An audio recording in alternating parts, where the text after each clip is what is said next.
मौका जब खास हो तो मोदी अपने मां के पास जाना नहीं भूलते। मां के आशीर्वाद लेने के बाद ही मोदी ने भारत जैसे देश की कमान संभाली।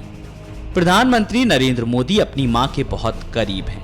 लोकसभा में विराट जीत मिलने के बाद वे सबसे पहले अपनी मां का आशीर्वाद लेने गए थे।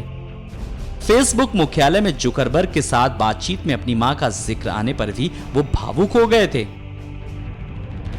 प्रधानमंत्री मोदी अपने भाषणों में अपनी मां की सादगी और संघर्षपूर्ण जीवन का जिक्र करते हैं। प्रधानमंत्री की मां हीराबा को अचानक बीमार पड़ने के चलते अस्पताल में भर्ती कराया गया। किसी बड़े मंत्री या वीआईपी अफसर से इतर उनका इलाज सरकारी अस्पताल में किया गया। उनकी मां को सिविल अस्पताल में भर्ती किया गया। हीराबा को खांसी और सांस लेने में तकलीफ की शिकायत पर एम्बुलेंस से अस्पताल लाया गया। हालांकि प्रधानमंत्री नरेंद्र मोदी बजट सत्र में व्यस्त हैं, लेकिन मां के बेहद करीब हैं।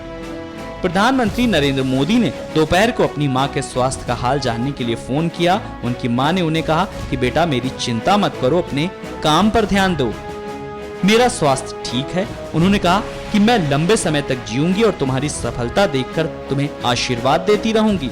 मुझे तुम्हारी और सफलताएं देखनी है। उन्होंने मोदी को डांट लगाते हुए कहा कि वे अपने काम पर ध्यान दें, उनकी चिंता न करें।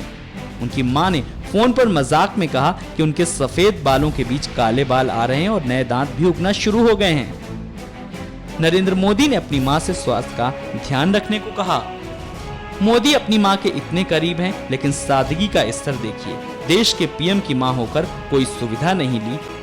मोदी की मां ने और एक आम जनता की तरह अस्पताल गई और इलाज कराया। लेकिन इससे भी बड़ी बात कि बेटा लाख बड़े पद पर चला जाए, चाहे देश का पीएम ही क्यों ना बन जाए, लेकिन अपनी मां के लिए वो एक बेटा ही है।